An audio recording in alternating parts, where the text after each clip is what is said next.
Welcome to Inside Design with Kandrac and Kole. This podcast is a conversation between two business partners, Joanne Kandrac and Kelly Kole. Join us for a lively conversation about all things interior design, from current projects, trade show experiences, worldwide travel, what's in, what's out, and all the challenges and wins they've had running their successful design business. Whether you're a seasoned interior designer, new to the industry, or a creative enthusiast, you will walk away with insightful information, newfound inspiration, and a smile on your face after listening to these two. And here they are, Joanne and Kelly. Hey everybody, welcome to Inside Design with Kandrac and Kole. This is episode 146, and our guest today is Molly Schoneveld, who is with the Storied Group PR. So we are very honored to have her as a guest today. We met her this past August at the Design Influencers Conference, and she was a speaker there talking all about PR. So she represents the industry's top designers, celebrities, and hotels with 20 plus years of experience. She is incredibly selective in who she represents, giving her clients exclusive access to her network, taking them from industry leaders to nationally recognized household names. She began her career in Hollywood, working directly under Academy Award-winning producer Brian Grazer. She was soon recruited to powerhouse entertainment firm PMK, where she worked with A-list talent like Kevin Bacon, Gerard Butler, and Olivia Wilde. How exciting is that? Yep. And then she started her lifestyle blog called The Sought After in 2008 as a passion project, and we will let her tell us more about that.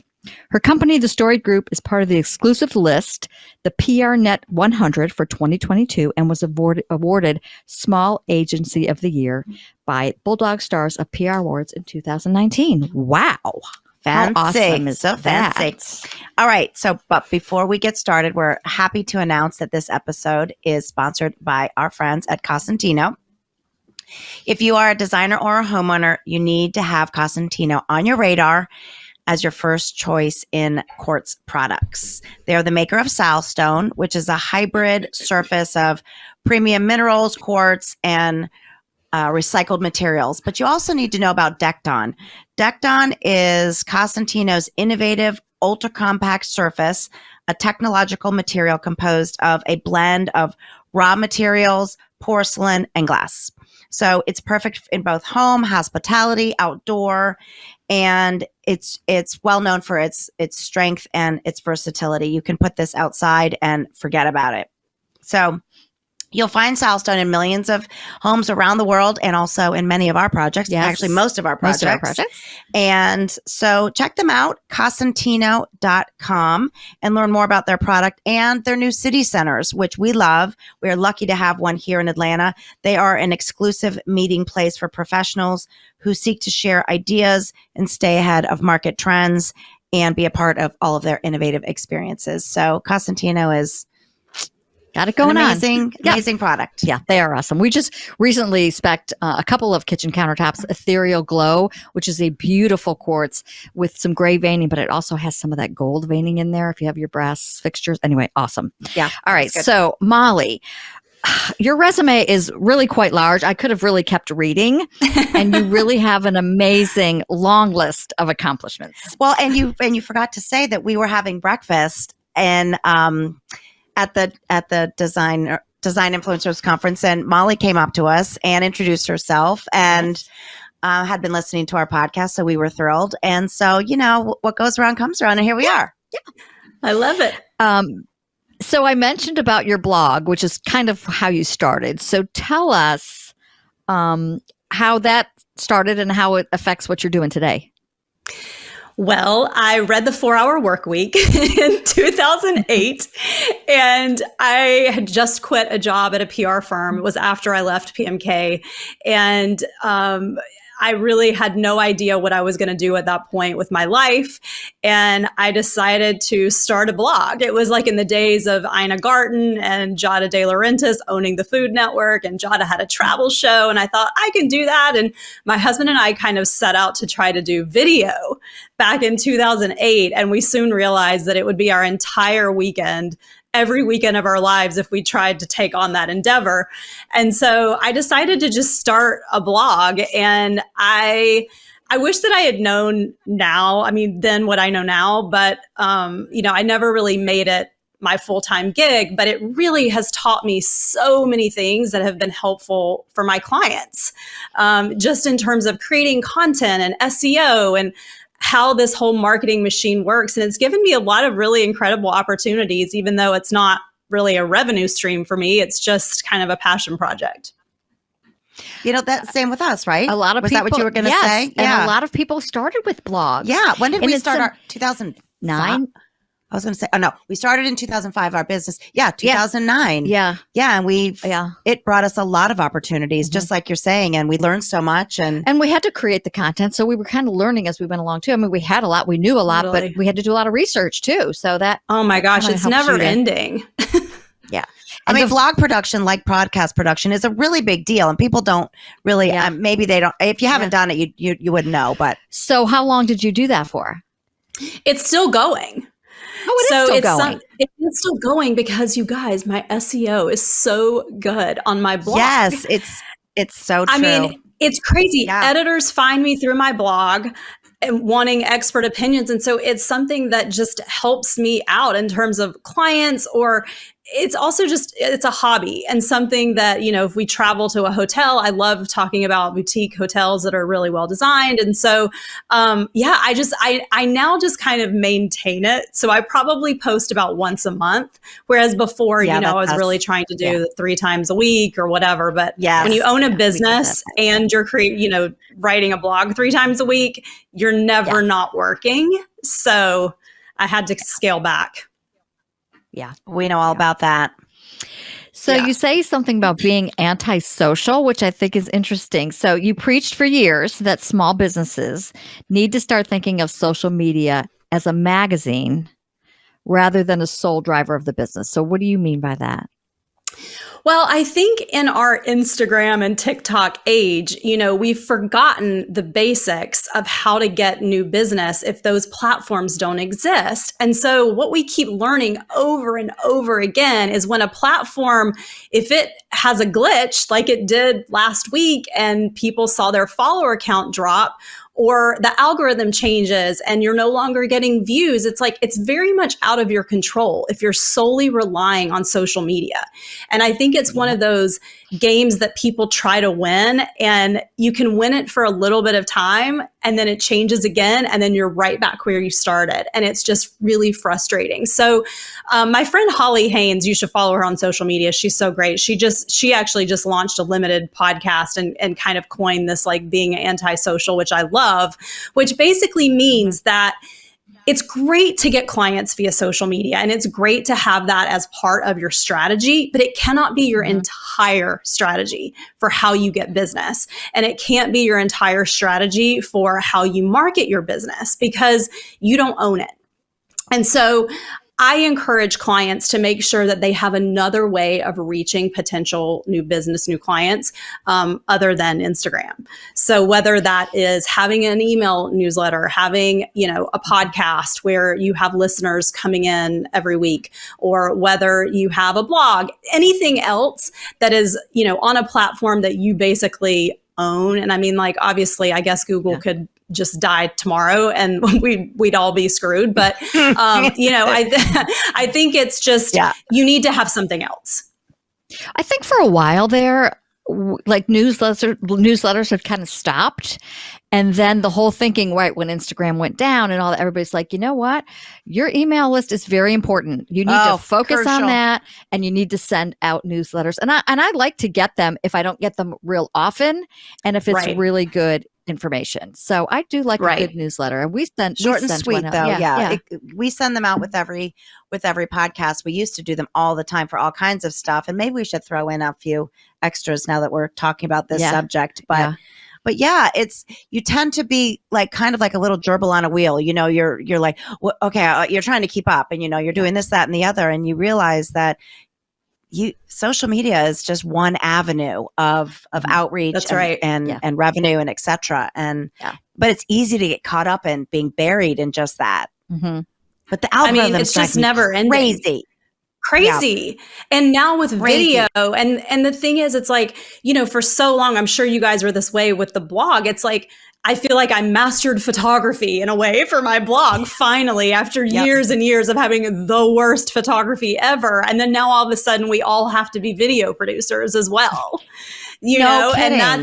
and that's unfortunately trends we're going to see more and more of in the PR world, which we can talk about too. But, I just think that you have to just look at the basics of your business and decide whether or not Instagram is where you want to put all of your eggs, Yeah. And so what do you see for publicity and predictions for next year in 2023? So it's crazy, but in this last year, since the pandemic, especially, what we've really seen is media companies really doubling down on their digital content. And this is only going to get even more true. So Condé Nast, for example, Architectural Digest has been putting a ton of money and energy into their YouTube channel. And it's a place that we've actually been able to secure clients. It's media through AD, but it's through their YouTube. And so it's the same thing with even the Rachel Ray show. We booked a client on Rachel Ray, and the client didn't go in studio. The client was actually called to create the content in his home, and then they edited it all together. It actually has not aired yet, but I think more and more, anybody that wants to get press is going to have the skills to execute something like that. Social media following matters more and more in terms of whether or not magazines say yes to featuring you, because at the end of the day, it's like the magazine cares about their agenda, whether that's driving revenue or whether it's getting eyeballs. And so magazines will say yes to clients that have a large social media following because they're trying to capitalize on your followers. So while, I just preached anti-social, it's like, it still has to be part of your strategy, because if you want media, it's very enticing for magazines to see that you have several 100,000 followers. They're going to say yes to you way before they're going to say yes to somebody else. That's what I was going to say. It's such a catch-22. Yeah. It really is. You can't take a break. You can't take a break. I know. But it's also the ability to connect with an audience and to create content. We just booked for a client of ours. She is doing a whole series with Good Morning America for their social media. And it's a series of reels. And those get massive, massive views. And so she has she has 26 or 27,000 followers. So not a huge following, but decent enough for them Pretty to good. be interested. But also she's been creating her own content that looks really beautiful and has really found she's connecting with people. And so because she has that ability to make these reels, they said yes. And so I'm going to be really interested to see how that actually affects her own social media. We're really hoping that it's going to, it's going to take it far, but we'll have to see. Yeah. So as designers, it used to be that you really always wanted to be published. You wanted to be published in a national magazine. And of course, we all still do. But if you can't do that, what's the next place that you would say would be a good place for designers to try to show their work? I do think that social media is great for that. I think Pinterest is probably underutilized these days because everyone's so focused on Instagram. So I think it's getting smart about keywords on Pinterest. I also think that getting featured on other tastemakers' blogs. So we just got our client featured on Emily Henderson's blog, and she was thrilled. And that has a lot of eyeballs. And also, she's also sharing on her social media all of her blog content. So it doesn't necessarily have to be, a big national magazine or the biggest magazine that exists. There's definitely other ways to get your name out there and your work seen. Yeah.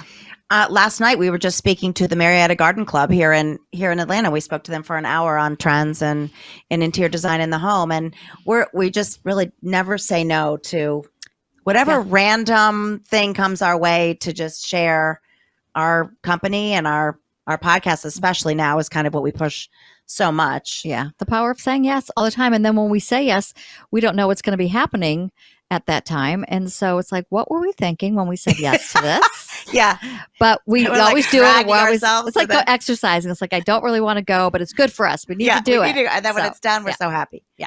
Totally. Yeah. I mean, I think that it's all about cross promoting too, and I always say come from a place of how can you promote somebody else first? So if it's, your peers, people in your community, it's like, how can you serve them? And then they're going to want to help you. It's true. It's very true. One thing that we always struggle with, Molly, and I wonder how you direct your clients on this, is we're so busy with our interior design business, how we make money, that we've thought so, and we do all of our social media ourselves, except for the promotion of the podcast and the production of the podcast, obviously. And we've thought so many times about delegating that to somebody else, and then we circle back to ourselves, but it's a lot. And so do you find that it's just we're just so high on being so authentic and it coming straight from us that we have a hard time delegating that? But do you find that you urge your clients to kind of let go of that, or to do half and half, or, hire somebody like you to do it all? At the end of the day, I think it depends on what your goal is. So I think if you want to be a star within your industry, like if you have huge dreams and you want to show, or you want to, be more forward facing, then I do think it can be really important for you to do your own social media, show up on video, show your face. You need to be talking. Like, people need to really get to know you.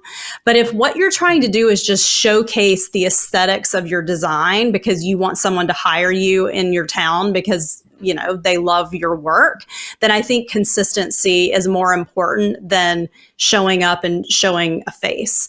I mean, at the end of the day, people want to connect with other people. So I always think that just showing yourself is going to be better than not. But if it comes down to you don't have the bandwidth, so you're never going to do it, versus, you know what I mean? It's like you have to just choose. Yeah. And that's what we've been, I guess that's what we've been doing. Yeah, that's what we've been doing. Yeah. Yeah. And even if you hire a firm, which we do some social media as well, it's like you can have a mix. You can have someone helping you stay consistent and create a calendar and kind of tell you what to do. Because oftentimes I think it's the hard part is just coming up with what are you going to post today? So if you have somebody that's just helping you create that schedule and keeping you on track, then I think it becomes a lot easier to execute. That is helpful. Yeah. If you're following something and then you're not just trying to come up with what am I going to do today, where it's on the calendar. Yeah. That's a great idea. Yeah. And even if you can't yet afford to have a social media company executing things for you, have somebody on your team, just sit down once a month and create a plan. I mean, I've done it with my own team, just having somebody say okay, we're blocking out 2 hours and this is what we're going to talk about. Because if you don't have a plan, you're just not going to do it, or it's just going to be way harder, I think. Yeah. True.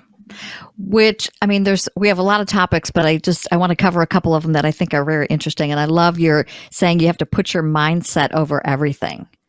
So talk to us about that, because I hear that a lot and I think it's really true. Yeah. So when I started my business in 2008, I had a business partner and she was great. She and I worked together at a large PR firm. And, we started out having celebrity clients. We were representing actors because that was our background. And that was just kind of what was easy for us to sign at the time. And then funny enough, we ended up getting Kashani Pereira, an interior designer here in LA, who's amazing. She was our first interior design client. But, my business partner at the time, she would often refer to our business as our little business. And even though it was little, I learned, years later that really did not set us up for success and growth, because I think people take your business as seriously as you take it. And so when you're constantly coming from this place of like, oh, I'm too little, or I'm not good enough, or, oh, I could never compete with those big guys, then every move that you make and every decision that you make is sort of coming from that place. And so I think the best investment that you can make in your business is to get a coach, make sure that your mindset is where it needs to be so that you can be bold in your decisions if you want to have a very, very successful business and you have big dreams, because you really can't do anything else if your mind's not right.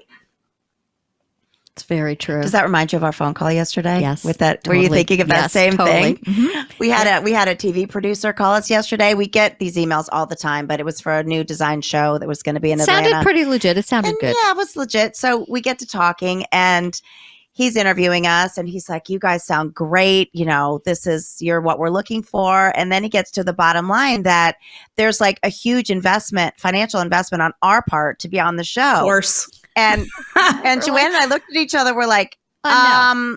Us pay you? You mean That's you crazy. pay us? Yeah. If you want our expertise and our fabulousness on your show, you can pay us, or at a minimum, nobody pays anybody and we just cross promote. But yeah, us pay. I mean, that's crazy. A ton of money. And we were like, no. That's a huge We don't no. usually have a problem in the mindset department. Yeah. That's great. Well, first of all, that's definitely not the way that it works. But I do think that people don't understand just how much work having a TV show is. And I think a lot of people dream in all sectors, because I repped Chris Powell from ABC's Extreme Weight Loss. And so he went all over the country helping people lose weight. And, it sounds so glamorous. Oh, I want to travel all over and be the Anthony Bourdain of design, which everyone said, 15 years ago or whatever. And it's like, the reality of that is that you're never home. You don't really have time to work on your actual design business. Having a show is your job. We did 2 HGTV pilot shows, separated by a couple years.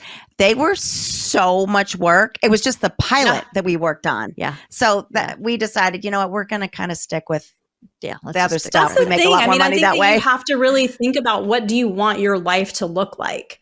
Do you know what I mean? And it doesn't, it sounds really great to have a show and have a book and have all these things. But I think it's really important to understand, most books don't make money. So, do you want to just have a book just to say that you've accomplished it, which is totally fine. That's reason enough, right? And I think I think you just need to understand how they work. Yeah. We talk about that a lot. Kind of like, where are we go? What do we really want? Yeah. Why would you do that? What's your why? What's your why? Yeah, exactly. Yeah. All right. So give us some thoughts on finances. I like your thoughts on finances.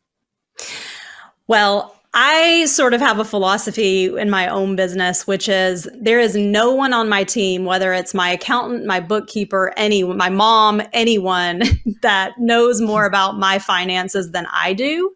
And I think that small business owners in particular, and women, oh my gosh, women, get in this place where they just want to ignore it, and they think like, oh, if I hire the bookkeeper or the accountant, that's their job, and I don't really need to worry about the money in and the money out. And I say absolutely not. I think that the smarter you are about just knowing what's coming in and what's going out every month is the thing that's going to save you. Because it's going to mean that in 3 months from now, you're not like, oh my God, I hadn't even looked. I hadn't even, I've had design clients get into major trouble because they just leave it up to the experts. And it's just like, no one's going to care about your finances as much as you are. And I think charging what you're worth is, for women, I can't preach this enough. It's like women continue to undercharge and it drives me crazy. Preach it, girl. It's true. It's very true. Yeah. Our bookkeeper thinks that we are so anal because we look at our stuff every single week. Mine does too. And she does cash bookkeeping flow every week. We know what the dollar, what our net cash 100%. is. Yeah, and my bookkeeper tells me other too. Designers, yeah. That's funny because my bookkeeper does for a lot of other PR firms, and she'll say like, you are so much better than someone. And I'm like, I'm not comparing myself to any other person who owns a PR firm. I don't care what they do. I only care what I do. And I mean, if the bar is not very high for PR firm owners and knowing their finances, then I don't want to just be barely above the bar. I really care a lot, and I care about my team and being able to pay them fairly and making sure that they know that we have enough of a buffer that if the economy takes a downturn and we have a bad month, that we're okay. It's just very smart. Absolutely. It's just smart. It's just absolutely. Yeah. But that is not the case with maybe your industry, but our industry as well. Oh, yeah. I think, creative people, they might not have that business side of their brain. We're lucky to have that. But yeah, our bank statement is balanced every month. We know absolutely everything that's going on. And that's I need to sleep. I need to sleep at night. Yeah. God. Yeah. But I do think that's also a bit of an excuse to just say that I'm not good at that, because there are a lot of things that I'm not good at. But I think that, have the person on your team sit down and explain it to you, so that you get better, because you're only going to get better if you actually try. Same with video, guys. What a concept. Same with video. You are so right. I know. It took us how long? We're going into year 5 and we just dove into having this podcast on video. But it was a lot of, we had to get the equipment and learn all about it. It's hard. It's the hair and the makeup and the wardrobe and the I don't look good today, or I did not want to take a shower today. I wanted to come in a baseball hat so bad. I know. And I get it. I can't do that to Molly. She's showing up and I can't. But I will one day. Yeah, for sure. How are we doing on time, Kole? I think we're running out of time. Oh, okay. All right. So glad you asked. Yes. So so we're at the quotes, and so we always have a serious quote and a funny quote. So I save these, over time. And so I was looking I found my funny quote right away. And then I was still searching, and there was 2 other funny quotes. I'm like, you know what? I'm going to do 2 funny quotes today. And she sent me the outline. I'm like, where's the did you mean to quote? do that? And I said, yes, I did. So, okay, you go ahead, because you're number 1. Okay. And I'm number 2. Okay. Well, this both is both of us. What are you talking about? Yeah, it really is. Okay. Stress laxing is a verb. Being stressed, that relaxing makes you more stressed because you're not working on what's making you stressed. Is that not so that is so true? Me. I can't even relax unless the room I'm in is spotlessly clean and organized. I mean, come on. I know. It's crazy. I know. And then I lay there and I'm like, oh, but one more thing, but one more thing. Yeah, and then I can rest. Yeah. Yeah. And then I can rest. So stress laxing. That's us. Okay. Every day. So this is totally me too. I used to sneak out of my house to go to parties. Now I sneak out of parties to go to my house. Is that not just the best? Because getting into bed is the best highlight of part my day. of the day. Highlight of my day. The best part. Yes, it definitely is. So, well, thank you so much, Molly, for joining us. You were a pleasure to have, and just such great information. I know we could have really kept on talking about a lot more, but check Molly out. She's with the Storied Group. Is it the StoriedGroupPR.com? Yes. No, just the StoriedGroup.com. The StoriedGroup.com. Okay. Yes. And then we also would like to thank Cousin Tino for sponsoring this episode. And that's it. We're so slammed and covered up right now. We're just trying to smile and keep going. And so it's good to get motivational tips from somebody like Molly. And we're so happy that you introduced yourself at breakfast, and we saw you at Design Influencers. So nice to see a friendly face, and just yes. I was alone in the big after going out, going out for 2 years, and then going to an event for the first time. I was like, oh no, anybody want to talk to me? Yeah. So really, nice well, I'm glad you. that you thought that we were, worthy enough to come up and say hi, because it was absolutely great. Yeah. Thank you so much. So thanks for all your insight, and please check Molly out. She's doing an amazing job. So thanks for listening, everybody. Thanks, everybody. Thanks for tuning in on YouTube. Okay. Thanks. Bye-bye. Join Joanne and Kelly for a new episode every other Friday as they continue to explore the nuances of the interior design business with the goal of informing, inspiring, and entertaining their listeners. See their work at Kandrac-Kole.com. and engage with them on Facebook and Instagram at Kandrac Kole.